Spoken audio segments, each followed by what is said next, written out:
تو کہتے ہیں ایک شخص آتا تھا مجلس میں، مولا حسین کی مجلس ہو رہی ہے، یہ صرف چائے پینے کے لیے مجلس میں آتا تھا۔ 1 کپ چائے کا پیا، 2 کپ چائے کے پیے، 3 کپ چائے کے پیے، 4 کپ چائے کے پیے اور چائے پینے کے بعد چلا گیا۔ نہ مجلس میں روتا تھا، نہ ماتم کرتا تھا، نہ مولانا کو سنتا تھا، نہ جب صلوات بھیجی جاتی تھی کوئی توجہ ہوتی تھی، یہ بس آتا 3 کپ چائے کے پی اور نکل جاتا تھا۔ شیخ عبداللہ کہتے ہیں کہ یہ عادت مجھے اس کی بڑی بری لگتی تھی۔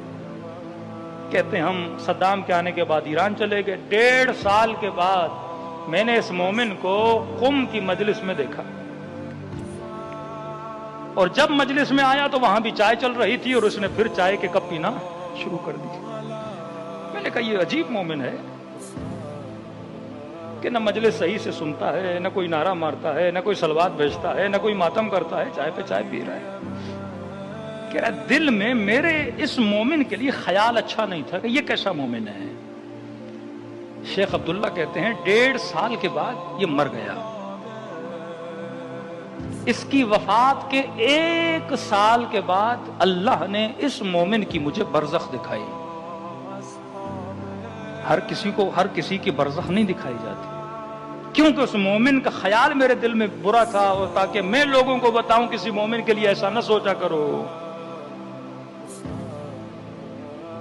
اب عالم برزخ میں کیا دیکھتا ہوں کہ برزخ کے باغوں میں سے ایک باغ میں یہ بوڑھا بیٹھا ہے، اور میں تعجب سے پوچھتا ہوں کہ جناب تم نے ایسا کون سا کارنامہ انجام دیا؟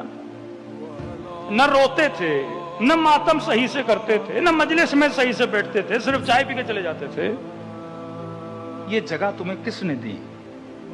کہا شیخ عبداللہ یہ جگہ مجھے حسین نے دی ہے۔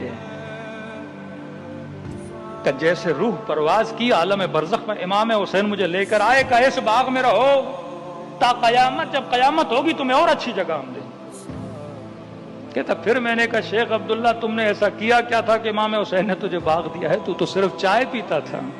کہتے یہاں تو یہ بوڑھا غصے میں آیا، اور اس نے کہا شیخ چائے تو پیتا تھا، لیکن یہ بتا چائے کس کی پیتا تھا؟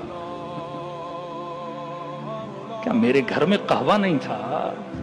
کیا میرے گھر میں چائے نہیں تھی؟